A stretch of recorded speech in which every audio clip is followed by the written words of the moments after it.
The bus hissed as it rolled to a stop in front of the gates of Fort Reaper, its windows fogged from hours of engine heat and the tension of silent recruits packed shoulder to shoulder. Dust swirled outside the windows, coating everything in a beige haze: the sky, the trucks, even the distant silhouettes of the firing ranges. It was late afternoon, but the desert sun still hung like a judgment over the base, casting long shadows that seemed to warn, "This place doesn't care if you survive." Private First Class Lucas Brenner was the last to step off the bus. He didn't speak, didn't stretch, didn't look around like the others did, wide-eyed and nervous. Instead, he adjusted his cap, swung his duffel over his shoulder, and gave the entrance gate a slow, assessing glance. One guard scanned him with a handheld device. Another called out names from a clipboard.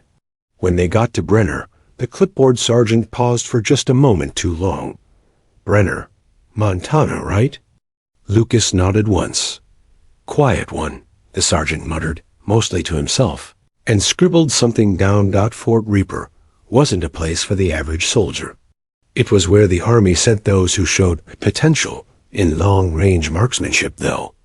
The success rate of those who graduated from its advanced sniper program was less than 20%. It wasn't just about who could shoot far. It was about who could shoot far when it mattered. Under pressure, in wind, in pain. When failure meant someone else didn't go home. They called it Fort Reaper for a reason.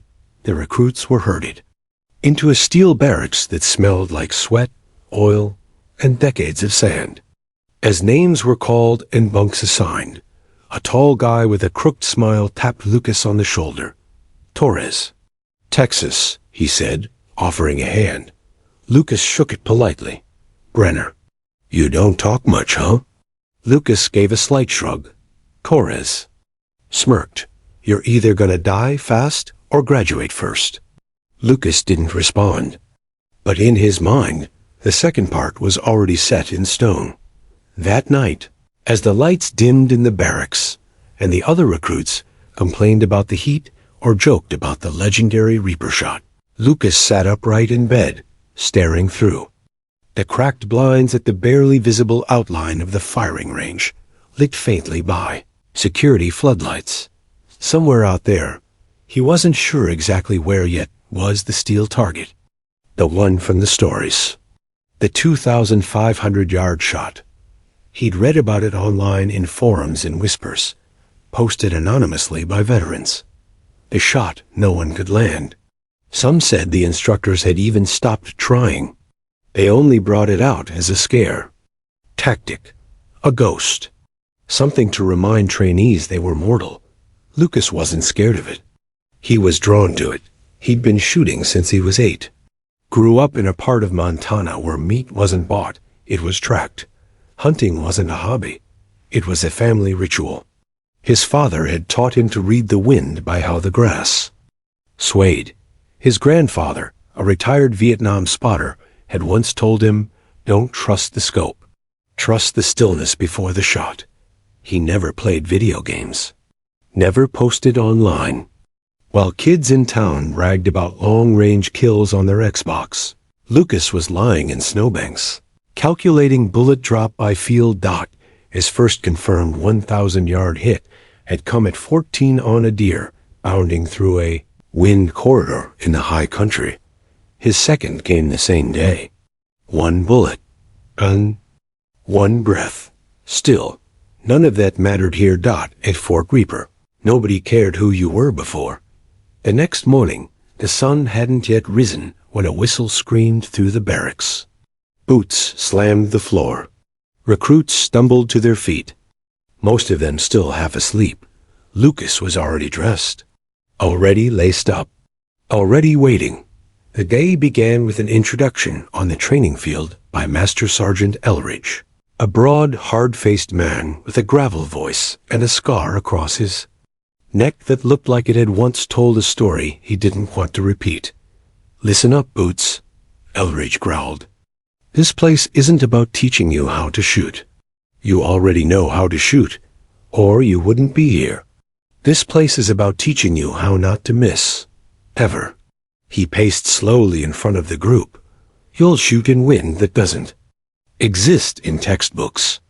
You'll shoot from heights in rain while freezing, sweating, vomiting, bleeding, and if we do our job right, without flinching. Out there, he pointed to the endless dust beyond the wire fence, is the real world.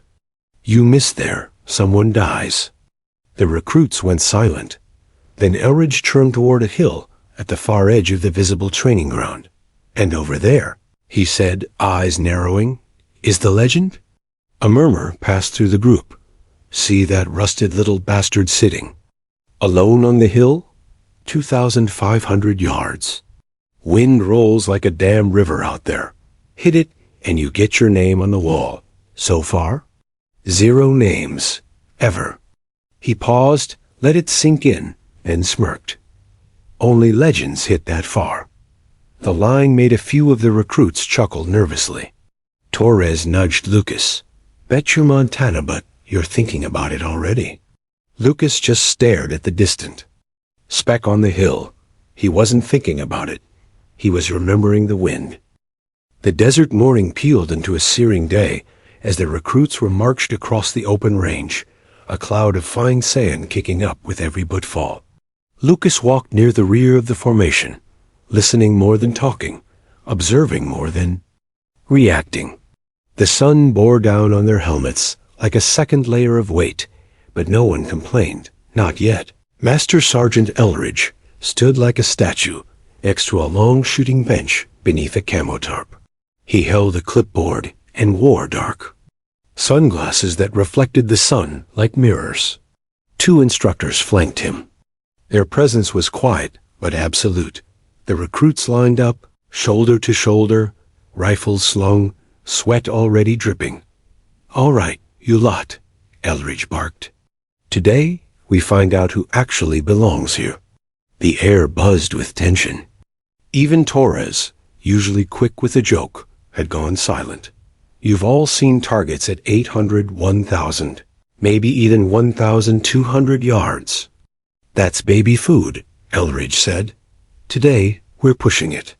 He pointed toward a thin strip of metal, barely visible on the horizon.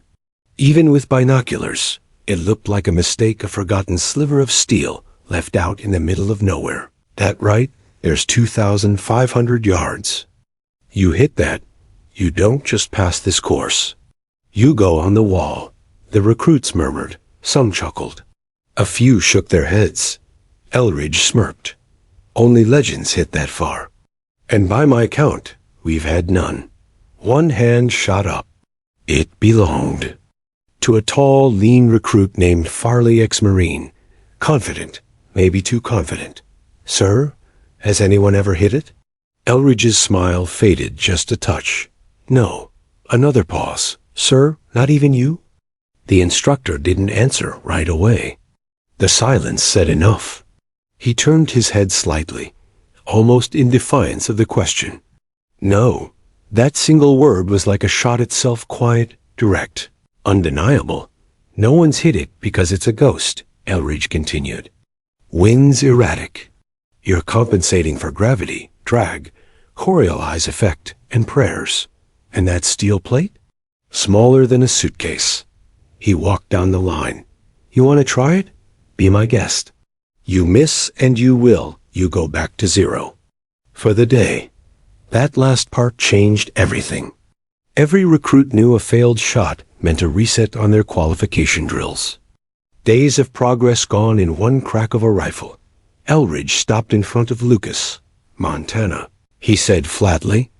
Lucas looked up, meeting the sergeant's mirrored glasses. He saw nothing in them. No challenge, no encouragement. Just reflection. You got that dead cow stare, like you've seen ghosts. Lucas remained quiet. You aiming for legend status already? No, Sergeant, Lucas said, voice low, even. Elridge nodded. Smart answer. He moved on. The rest of the morning passed in a fury of training drills. Range work, rapid fire, target acquisition under time. Lucas moved with quiet efficiency, hitting center mass targets cleanly, over and over. By now, instructors were watching him more carefully. Not because he bragged. He didn't, but because of what he didn't do. He never celebrated a hit, never cursed a miss, never spoke unless spoken to. The kind of soldier who made other soldiers uneasy. That afternoon, after chow, the optional challenge was announced. Any one of you dumb enough to try it? Elridge called. We'll be setting. Up on Hill 14. You've got 3 shots. Hit once, and you'll have done something nobody else has. The group stood in stunned silence. You volunteer, not get picked.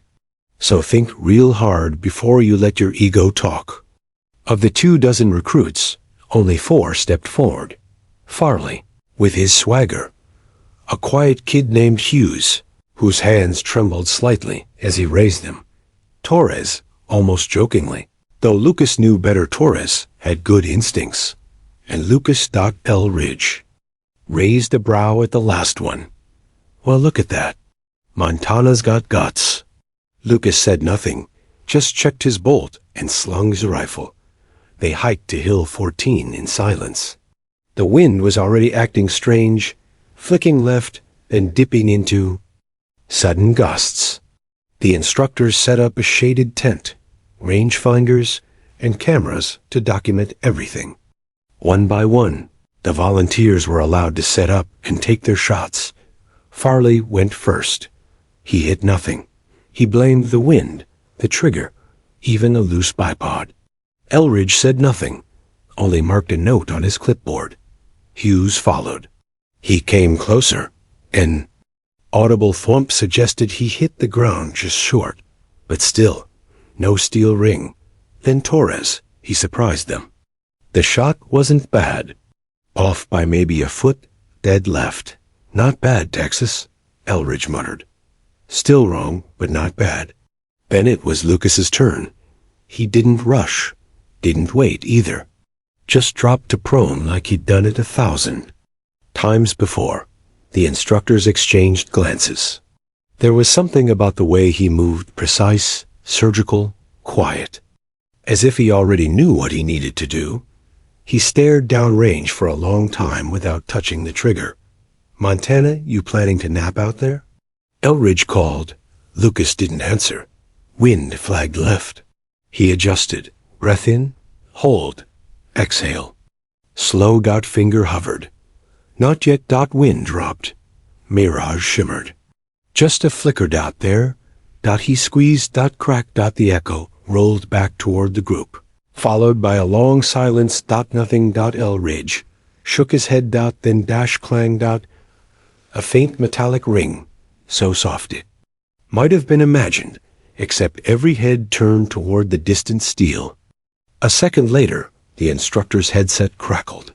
Confirm hit, center strike. No one spoke. Not Farley, not Hughes, not even Torres. Elridge blinked once behind his sunglasses. Lucas stood slowly, didn't grin, didn't nod. Just picked up his rifle and walked back down the hill. Elridge didn't say a word. For the first time, neither did the legend. The next morning, Fort Reaper felt different. It wasn't the sun. It still beat down with the same punishing heat. It wasn't the drills. Those remained brutal and methodical. It was the silence that followed Lucas Brenner. Not the silence he carried, that had always been there, but the silence around him. Conversations now shifted when he walked by. Eyes followed him. Even instructors, once indifferent, now watched him more closely, not with suspicion, but with curiosity. Lucas had done the unthinkable, landed a 2,500-yard shot on his first try. But he didn't walk like a hero. He walked like nothing had changed. While others tried to replicate his method, Lucas returned to fundamentals. While Farley adjusted scopes and barked at wind shifts like they owed him money, Lucas simply measured. He spent more time spotting than shooting. He cleaned his rifle meticulously after every drill, even when it hadn't been fired. The barracks buzzed at night. Hughes talked about ballistics like they were magic spells. Torres, half joking and half in awe, referred to Lucas as the ghost of Hill 14. Even the instructors seemed more respectful, less condescending during critiques. But Lucas stayed quiet. He didn't brag. He didn't explain. He didn't even write home. Every morning began before dawn. Before the whistle, before boots hit the concrete, Lucas was already up, already checking his gear. Not out of anxiety, out of discipline. He'd grown up in a place where mistakes cost more than time. A missed shot in Montana wasn't about failing a test. It was about not eating. Not surviving the winter. There, precision wasn't a skill. It was a requirement. At the range, the results spoke louder than any words. From 300 yards to 1,500, Lucas consistently hit within inches of the bullseye. He used less ammunition than anyone else because he rarely had to make a second shot. When drills introduced stress like sprinting 200 meters before firing or crawling under barbed wire soaked in mud, Lucas still performed. It wasn't that he didn't feel the pressure. It was that he didn't bend to it. Sergeant Elridge noticed. From a distance, he watched as Lucas completed a hostage rescue simulation in record time, hitting 4 targets through half-open windows while navigating smoke and sound blasts. Lucas didn't flinch, didn't celebrate. Just reset the drill like he wanted to run it again. Elridge, one instructor said, pointing toward the monitor, "This kid doesn't crack. Ever." Elridge chewed on a toothpick, arms crossed. "That's what scares me." On the 3rd week of training, they introduced team pairings for sniper-spotter work. Every recruit would swap roles, learning how to support and guide a shooter through chaotic conditions. Lucas was paired with Torres. At first, Torres didn't take it seriously. "Look, man, I know you're the golden ghost around here," he said, grinning. "But I just shoot what looks like a bad guy, and I talk fast." "That's about it," Lucas offered a small smile. "You're better than you think." The first day, Torres spotted while Lucas fired. Every call was crisp. Every shot landed. Torres, sweating and surprised, grew more focused. By the end of the week, Torres had improved so much that instructors started praising his wind calls. But what stuck with him most was how Lucas never corrected him publicly, never undermined his role as spotter. When they switched positions, Lucas took directions without hesitation, even when the call wasn't perfect. "You trust easy," Torres said one night after chow. Lucas shook his head. "I trust work. You've done the work." In the evenings, while others rested, Lucas often stayed behind at the range, with permission from the instructors. He'd shoot in fading light, watching how shadows warped visibility, how temperature shifts affected bullet behavior. He'd take notes. Notebooks, plural, filled with numbers, sketches, diagrams, and equations. He'd built his own data library, tailoring it to this base, this terrain. Some recruits mocked the effort. "Montana's writing his memoirs," one said. But when the next evaluation came and wind shifted abruptly mid-drill, Lucas was the only one who adjusted correctly on the fly. The instructors weren't just impressed anymore. They were quietly recalibrating their standards because of him. Still, Elridge remained distant. He rarely spoke to Lucas directly. Watched him often, but never praised, never offered feedback. It was as if Elridge wasn't yet sure what Lucas was, just lucky or something rarer. One evening, as the sun dipped behind the canyon ridge, Elridge approached while Lucas was packing up. "You don't miss much," Elridge said, low and unreadable. Lucas looked up. "I try not to." Elridge nodded slowly, chewing on that response. "You aiming to break more records, Montana?" Lucas zipped his case and slung it over his shoulder. "I'm aiming to leave no doubts." That answer landed like a bullet. Elridge said nothing more, just turned and walked away. Back in the barracks, Torres leaned over from the top bunk. You know, he said, you're becoming the guy people want to be, without trying to be. Lucas shook his head. I'm not here to be anybody else. Torres frowned. Then what are you here for? Lucas looked out the window toward the hill. To prove I'm not lucky. The base was always quiet after dark, but never truly silent. There was the low drone of distant generators, the creak of cooling metal, and the occasional echo of laughter from late-night smokers behind the mess hall. Fort Reaper never slept it, just whispered. Most recruits collapsed into their bunks after evening chow, exhausted from hours of heat, drills, and adrenaline. But Lucas Brenner had his own routine. Every night after lights out, he returned to the study room near the admin. Wing a dim, concrete space lined with dusty manuals, a few battered desks, and a flickering vending machine that hadn't worked in years. Torres noticed it first. Lucas would disappear after roll call. At first, Torres thought maybe he had a side deal with one of the instructors, or was sneaking off to make phone calls. But curiosity eventually got the better of him. One night, Torres followed him. He crept down the corridor, peeking into the cracked door of the study room. Inside, under the hum of a failing fluorescent bulb, Lucas sat alone, hunched over a spiral. Notebook. Not scribbling, randomly charting. Precise numbers, wind patterns, environmental shifts. Pages of bullet data and range diagrams were spread across the desk like a codebreaker station. Torres stepped in, clearing his throat. Lucas didn't look up. Figured you'd follow eventually. Torres grinned, pulling up a chair. So, what is this? Secret Montana science? Lucas finally looked at him, his tone even. It's everything the Army manual leaves out. He turned one of the pages toward Torres' columns of figures, handwritten with surgical neatness. Drop rates, wind drift at variable altitudes, temperature coefficients, even moon phase impacts on early morning light refraction. Okay, seriously? Torres leaned forward. You're calculating moonlight now? Lucas nodded. Makes a difference before sunrise, especially at extreme range. Torres ran a hand through his hair, still not sure if this was genius or madness. You trying to shoot through time or something? Lucas gave a rare half-smile, trying not to miss. On another desk sat a dog-eared copy of the Sniper's Field Manual, pages bookmarked, scribbled over. Lucas had clearly been at this for weeks, possibly months. That shot on Hill 14. Torres said, that wasn't instinct. You planned for it.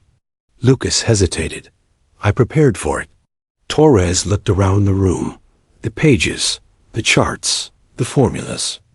You were practicing before you even got here, weren't you? Lucas didn't answer directly. He opened another notebook, this one filled with wind calls recorded every evening since arrival, cross-referenced with wind sensor readouts and personal notes. Torres was stunned. You been tracking wind by hand? I don't trust the base sensors, Lucas replied. They only read at 2 meters. I track at 6. Torres sat back, speechless.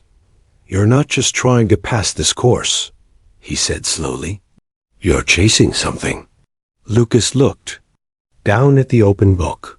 For a moment, he said nothing. Then finally, quietly, I watched my father miss once. Just once, a clean shot. Elk, 400 yards. We needed that meat for winter, but the wind shifted barely. He didn't account for it. The bullet landed 2 inches left. The animal ran. We didn't eat for days. Torres blinked. That why you're obsessed with all this? Lucas met his eyes. One miss can mean everything. The words hung heavy in the room. From that night on, Torres never joked about the ghost of Hill 14 inches again. The next morning, Lucas showed up to the range early. An instructor was already there, sipping black coffee from a canteen and watching the horizon. Morning, Montana, he said, raising a brow. Figured I'd see you.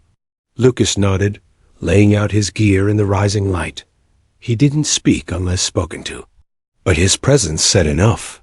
He was there to test new calculations, accounting for early sun flare, partial mirage, and elevation pressure shifts. By 0600, Lucas had fired only 5 rounds. All were dead on at over 1,800 yards. The instructor stood watching, slowly folding his arms. You ever think about teaching instead of shooting? Lucas shook his head. Not yet. Back at the barracks, word of Lucas's late-night sniper laboratory began to spread. Some called it obsessive. Others, genius. Farley dismissed it entirely. Doesn't matter how many notebooks he's got, he said one day. In a real fight, you don't get to check your equations. But the instructors knew better. Real fights don't reward panic. They reward preparation. By the 4th week, Lucas was no longer just the quiet kid from Montana. He was the one everyone secretly watched during drills. When it came time for the elevation, drill a brutal uphill course requiring a perfect shot. After sprinting a vertical incline, Lucas didn't just hit the target. He did it 10 seconds faster than the next closest recruit. Heart rate steady. Form flawless. During a wind tunnel simulation, where recruits fired from within a shifting wind structure meant to disorient even experienced marksmen, Lucas adjusted. Faster than any candidate they'd seen in 3 years. No hesitation. Just action. Elridge still hadn't said a word to him. Not one comment. Not one compliment. But every time Lucas entered the range, Elridge was there. Watching. Not always watching. By week 5, the tension at Fort Reaper had shifted from anticipation to quiet competition. What began as a course to shape elite shooters had evolved into a stage for something greater. A reckoning. Because no matter how many drills they completed, how many targets they hit at 1,000 or 1,500 yards, one question still hovered over every man in that unit. Would Lucas Brenner try it again? He hadn't mentioned it once since that first hit. No bragging, no celebration. It was as if it had never happened. But the others couldn't forget. It haunted them, that impossibly distant clang, like a ghost ringing a bell at the edge of the world. Farley was the loudest voice in the rumor mill. He got lucky. He said at Shaw one night, loud enough for Lucas to hear. One shot doesn't make you a legend. It's math, not war. No one responded. Not even Torres, who usually clapped back. There was nothing to say, because Farley was right. And wrong. Lucas hadn't taken another shot at that range since. But everyone knew he'd been preparing for it. The notebooks. The late nights. The silent mornings. It was never about a shot. It was about the shot perfectly executed. No second chances. No excuses. When the schedule for final evaluation week was posted on the barracks board, the tension rose overnight. The top 5 recruits, based on total drill performance and instructor. Reviews would be invited to a final marksmanship exhibition. It wasn't required. It wouldn't affect graduation. But it was where reputations were made. The instructors called it the challenge table. Lucas, of course, was on the list. So was Farley. Torres, too. Along with 2 others, Hughes and a quiet, sharp-eyed woman named Meyer, who had steadily risen through the ranks without drawing attention. That afternoon, the finalists were gathered at the edge of the range, the sun slowly beginning its descent, throwing gold across the desert and casting long shadows behind them. Master Sergeant Elridge stood beside a flatbed Humvee. On it, the steel target, the legend, dented from years of misses, scarred by bullets that never rang true. Still standing like a monument no one had ever conquered, except once. Final evaluation, Elridge announced, voice sharp as gravel. You will each take 3 shots. Optional. You don't have to try it. But if you do, and hit, your name goes on the wall. He walked slowly along the line of shooters. You won't be judged for missing, but you will be remembered if you don't. The statement was a challenge in itself. Then he turned to the instructors. Move it. The steel target was hauled. Out to the very edge of the base's known range, positioned on a ridge barely visible to the naked eye. It was placed at precisely 2,500 yards. Confirmed by digital rangefinders and analog scopes, a light dot Lucas stood at the edge of the field, eyes fixed on the truck as it drove away with the target. He didn't blink, didn't breathe. This time, he didn't just want to hit it again. He wanted to do it under pressure, with eyes watching, with doubters waiting. That evening, as they prepped gear for the next day's exhibition, Torres approached Lucas in the cleaning shed, where Lucas was meticulously oiling his bolt assembly. You're really going for it again, huh? Torres asked. Lucas didn't answer right away.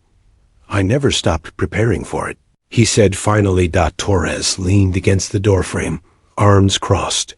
You think it's worth it? I mean, there's no medal, no promotion, just a name on a wall. Lucas looked up, calm and certain. The shot doesn't give me the name. I give it meaning. Torres whistled low. Damn, you rehearsed that line? Lucas allowed a rare smirk. No, just knew it was true. The next morning came heavy with heat and wind. The kind of day snipers hated, because everything lied. The mirage off the ground would blur the target. Crosswinds would dance, shift, and vanish without warning. By noon, the range was fully set. All 5 finalists stood behind a line of sandbags and elevated mats. Each shooter would be given a 10-minute window to calculate, fire, and reassess. 3 shots. No spotter, no tech assistance. Just skill. Elridge stepped up to the firing line. Any shooter may opt out. No shame. This isn't war. This is legacy. Choose wisely. Meyer went first. Her shots were close. One of them even skimmed the edge of the plate, but no ring. No confirmation. She saluted the range officers and walked off. Head high. Hughes followed. First 2 shots were wide. The third was a near miss. Solid attempt, but no clang. Then Farley. He swaggered to the line. Took position like he was modeling for a recruitment poster. First shot, short by 30 yards. Second, far right. Third, silence. He stood up too quickly, angrily yanking his rifle strap. Wind changed. He muttered, storming off. Next was Torres. He took longer, steadier. Each shot came with careful breathing. The third shot grazed the bottom edge, but it didn't ring. Close. Respectfully close. Then came Lucas. He didn't jog to the line. He walked. No swagger. No hesitation. Just calm.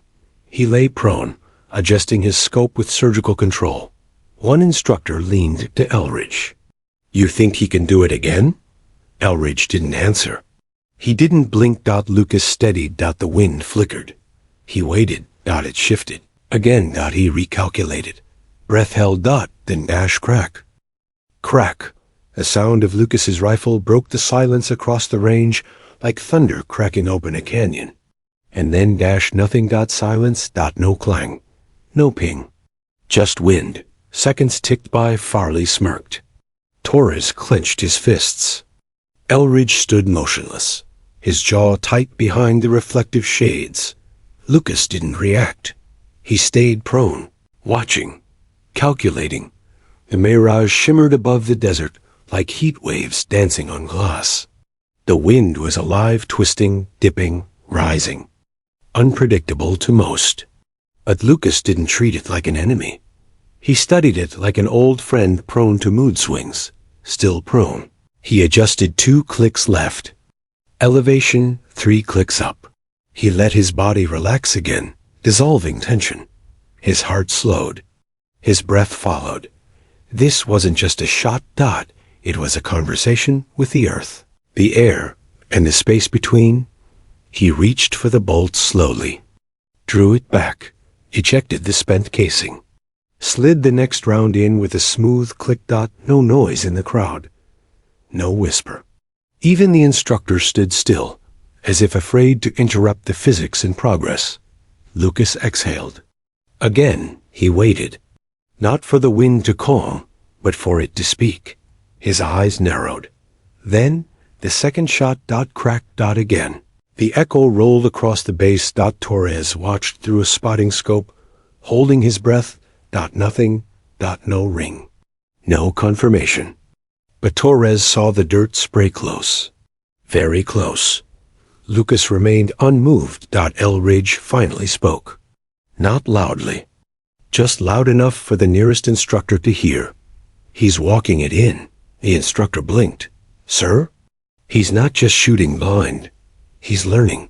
Lucas adjusted one final time. This time, it wasn't just calculation, it was instinct. He remembered the hill back home, the air before the snow, the moment his father had once missed by inches and swore it wouldn't happen again. This time, Lucas wasn't just trying to hit the steel. He was trying to erase the possibility of a miss. He shifted his elbow slightly, just enough to control his shoulder recoil. Took in one long breath. Stopped at the bottom of it. And cracked. The third and final round was loosed. Time bent. No one dared breathe. 5 seconds. 6. Then clang. Faint. Not a graze. A full, clear, bell-like clang that echoed across the hills and silenced every voice on the range. Lucas blinked once. Torres, still frozen behind the scope, whispered, "Dead center." Farley muttered something under his breath and walked away without a word. The instructors turned to Elridge. He stood like stone, jaw clenched, hands at his sides. 1,000-yard stare that wasn't fixed on the target, but on the man who had hit it. Again, Lucas stood up slowly, slung his rifle, brushed the sand from his uniform. He didn't smile, didn't nod. He simply walked back toward the group, passing Elridge without a glance. No words exchanged. He didn't need any. There was nothing left to say. The silence was heavier than applause. As Lucas returned to his mark, Torres stepped up, wide-eyed and stunned. "You did it again," he said quietly. Lucas paused. "It had to be done right. You already did it right the first time." Lucas shook his head. "That one could have been luck. This one proved it wasn't." Torres just stared at him, unable to decide if he was standing next to a man or a ghost in camouflage. Later that afternoon, after all the shots were logged, the instructors huddled around the ballistic reports. The third shot had landed within an inch of dead center. Close. Perfect. The steel plate, now battered and blackened, was hauled back to base. A fresh wing dent marked Lucas's strike like a signature. In the mess hall that night, no one joked. No stories were told. No laughter broke the tension. Just silent respect. Even Farley, who had never missed a chance to jab, kept his eyes on his tray. Torres sat across from Lucas, half-eaten meal in front of him, still shaking his head. "I've never seen that kind of pressure," he said. 3 shots. That far, with everyone watching. Most people would fold. Lucas stirred his potatoes. Most people aren't ready for the silence. Torres frowned. "What silence?" Lucas looked up. "The silence after the shot. When you know it's in the air, and there's no more adjustments. No more changes. Just time waiting to tell you if you're right or wrong." Torres sat back. "So what happens if it tells you you're wrong?" Lucas shrugged. "Then you go back to the range. Until it tells you different." Across the mess hall, Elridge stood by the exit. He'd watched the whole exchange without stepping in, without interrupting. Later that night, the base communications officer updated the digital training board. Lucas Brenner, minus 2,500 yards. Confirmed hit. Evaluation week 1 name. 1 record. It was the first update that Field had seen in over 9 years. In the barracks. As the lights dimmed, Torres looked over from the top bunk. You think they're going to make you teach this next year? Lucas was lying on his back, arms crossed. Maybe. Would you do it? Lucas was quiet for a moment. If I thought they'd listen. Torres laughed once. After today? They'd tattoo your notes on their arms if you asked. Lucas didn't respond. He stared at the ceiling, thinking of the shot, not the ring, not the cheerless silence, not even the instructor's stunned faces. Just the moment after the trigger broke. Quiet. The stillness. The perfect alignment of preparation, instinct, and execution. The shot wasn't the achievement. It was the reward. The sun rose slow the next morning, casting pale light across Fort Reaper's open yards. But nothing in its golden warmth could shake the chill left behind by what had happened the day before. Lucas Brenner's name had echoed across the base. Without anyone saying it out loud, that clang, the sound of steel, being struck from 2,500 yards for the second time, was still ringing in everyone's heads. It wasn't just that Lucas hit the shot again. It was how he did it. Methodically, quietly, without showmanship. The moment had passed like a whisper, yet it carried the force of legend. Everyone knew it. But no one spoke of it. Not that morning. The mess hall was quieter than usual. Forks clicked gently against trays. Recruits stole glances at Lucas from across the room, but no one approached. Even Torres, usually full of quips, sat beside him in respectful silence. It was as if something sacred had happened, and to speak of it too soon would cheapen it. At the staff table, instructors passed notes and range data between bites, whispering about wind corrections and impact radius. Elridge hasn't said a word, one of them muttered. Maybe he's rattled. Or maybe he's impressed. Elridge didn't sit with the instructors. He never did. That morning, he stood alone at the rear of the mess hall, sipping black coffee from a tin mug like he always did. But his eyes never left Lucas. The stoic rookie. The record dash breaker. He was watching something more than a soldier now. He was watching a standard. After breakfast, the recruits were assembled for a light field day, part celebration, part cool down before graduation week. There were no drills, no punishments, just routine checks and gear returns. But the atmosphere was still charged. Like the calm before a THUNDERCLA. Lucas spent most of the day at the armory, returning and re-cleaning his rifle, even though it had already passed inspection. Torres leaned against the wall, watching him. Scrub carbon from the bolt carrier. You know, Torres said finally, you're the only guy here who sets a record and celebrates with a cleaning rag. Lucas didn't look up. A record doesn't clean the gun. You ever stop moving? Torres asked, amused. Like, do you even sleep? Lucas gave a faint smile. Sometimes. When I don't need to think. Torres paused, then his tone shifted. You hear anything from Elridge? Lucas shook his head. Not a word? Torres frowned. You think he's pissed? No. Then why hasn't he said anything? Lucas finally looked at him. Because what I did.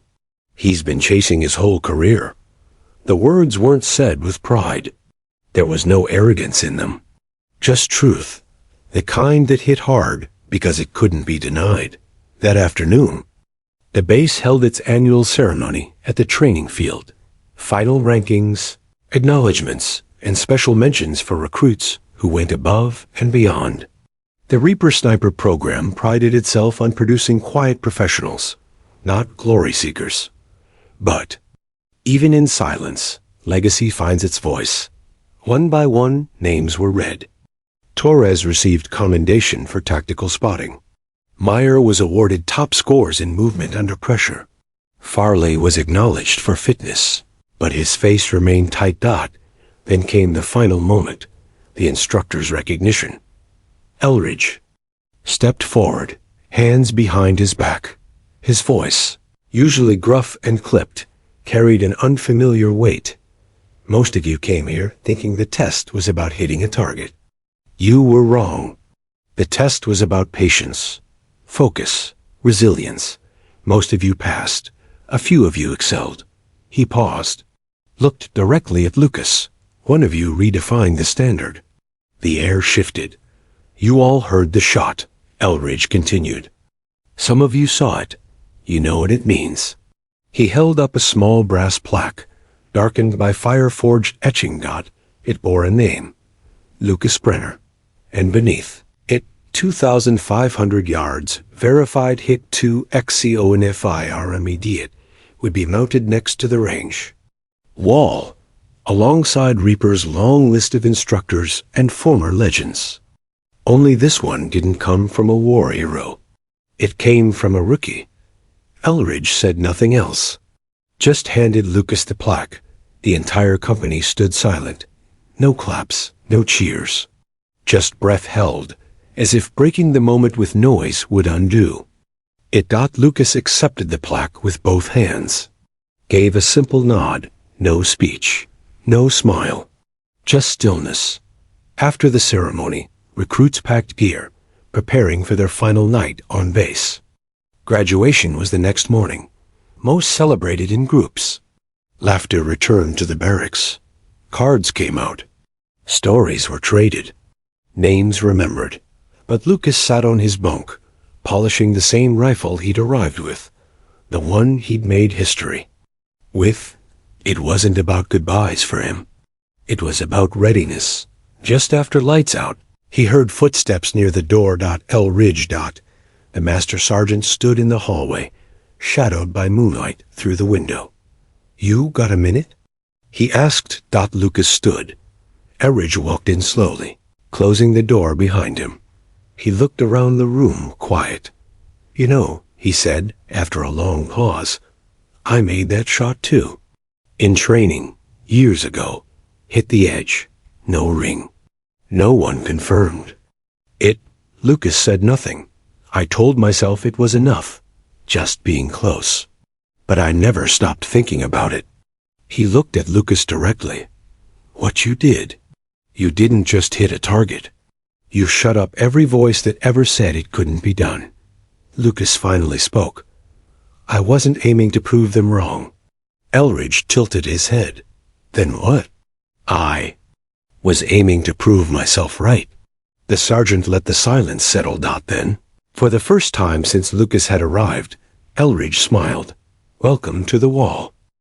The sun rose slow and red behind the ridgeline, spilling firelight across the desert as the last day at Fort Reaper began.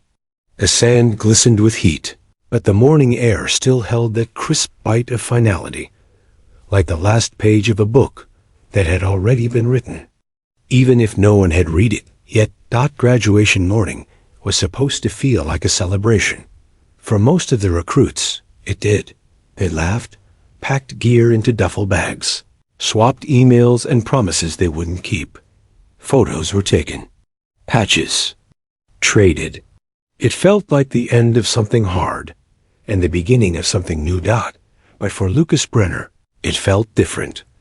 He stood alone near the edge of the field, where the wind blew just strong enough to carry a whisper. In front of him stood the wall, the range wall, where brass plaques lined up like dog tags of the elite. And now, his was among them. His name etched in flame, his shot recorded and confirmed not once, but twice. No fanfare, no parade, just truth, mounted in steel and silence. He didn't look proud. He didn't look nervous. He just looked ready. Torres found him there, holding 2 cups of black coffee, one in each hand. He offered one to Lucas, who accepted with a nod. No cream, no sugar. Just how you like it, Torres said with a grin. Lucas sipped. Thanks. They stood there for a long moment, facing the wall.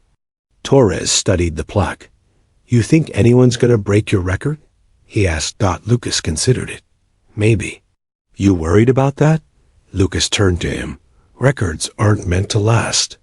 They're meant to be broken by someone who trains harder, sees deeper, listens longer.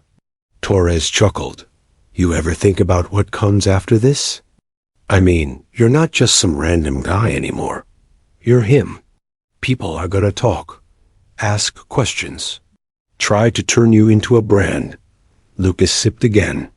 Then I'll stop listening to them and start listening to the wind again.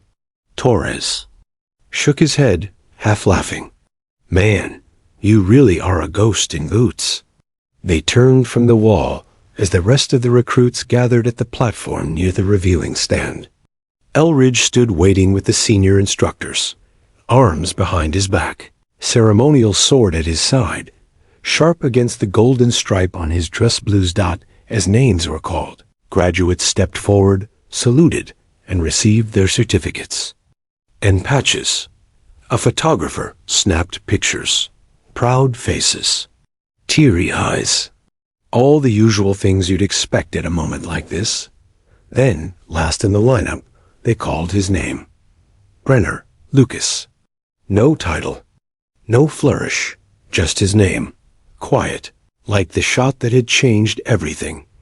He stepped forward and stood at attention before Elridge. The master sergeant looked at him for a long second. Then, in a low voice only Lucas could hear, he said, "You didn't chase the spotlight, soldier, but it found you anyway." Lucas said nothing. Elridge held out the certificate with one hand and shook Lucas's with the other. "Carry it with discipline." Lucas nodded. "Always." As he stepped down from the platform, the air around the crowd shifted, not loud. Applause, not cheering, but something deeper. Respect, a moment of shared reverence. Even Farley, leaning against a railing with crossed arms, offered the faintest of nods. Not forgiveness, but acceptance. After the ceremony, when the crowd had dispersed and bags were loaded onto transport trucks, Lucas stood beside the road leading out of Fort Reaper. His orders were tucked in his breast pocket, reassigned to an elite recon sniper. Unit operating across global theaters. They wanted him. Sharp, quiet, deadly. He fit the mold. But even as the truck pulled up and the driver gave him a curious look, like you're the one they're talking about, huh? Lucas didn't move right away. Instead, he looked back over the fence toward the wall. Torres came up beside him. "You sure you don't want to stay here? Teach? Hell, they'd rename the firing range after you." Lucas shook his head. "Legends don't belong in museums." Torres grinned. "Then where do they belong?" Lucas looked out toward the horizon. "Out there, where they're still needed." He climbed into the truck, rifle case beside him, boots planted firm on the steel floor. Torres banged the side once and stepped back. "See you on the next ridge, Ghost." The truck pulled away, kicking up dust and trailing it behind like a ribbon of smoke disappearing into the heat. And just like that, Lucas was gone. Not in celebration, not in spectacle. Just the way he'd arrived, with quiet purpose. At Fort Reaper, recruits continued to cycle in, their boots hitting gravel, eyes bright. With ambition, they would hear about him. About the rookie who hit the impossible shot, not once, but twice. About the day even Elridge fell silent, and they would walk past the wall, stop at his plaque, and ask the same question. Who was Lucas Brenner? The instructors would tell them. He didn't talk much. He listened more than he spoke. He understood the wind. But above all, they'd say, he hit the shot and walked away. And so the legend grew, not because Lucas chased it, but because he lived it. Not in words, not in medals, but in the silence that followed the shot, a kind of silence that echoes forever. The end.